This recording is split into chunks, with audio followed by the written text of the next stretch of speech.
We're down here in Sydney at Lady Macquarie's chair with Fort Denison behind us. Across at Garden Island, we've got the HMAS Adelaide and also the HMAS Canberra here in dock as well. But John, 1850 the Fort Denison was built. Doesn't look like it's going under as all these climate change warriors told us about. We've got lots of paintings and photos of Fort Denison over the last almost 200 years. The sea levels have not changed.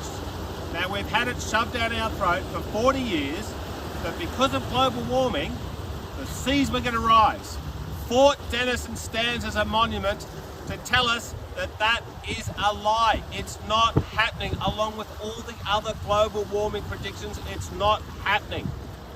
Well, John, even if we take the IPCC's numbers and we look at what going net zero here in Australia is going to achieve, we know it's 1/100 of 1 degree centigrade by the year 2100. So all this cost to our economy, all this destruction, all destroying our nation's natural competitive advantage is for 1/100 of 1 degree centigrade by the year 2100. And anyone that thinks Fort Denison is going to go under, come down here and have a look and compare it to some of the old photos going back well over 100 years. So the Labor Party is all set for a net zero economy, which is destruction. The Liberal Party, as usual, are the same as the Labor Party, but just not quite as bad.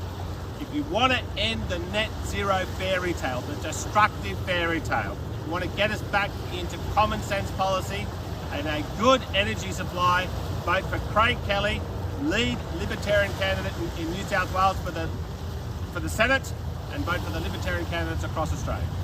Net zero is destructive to our economy, is destructive to our life. And as we see with Fort Denison behind us, it does nothing whatsoever to change the climate or the level of the sea.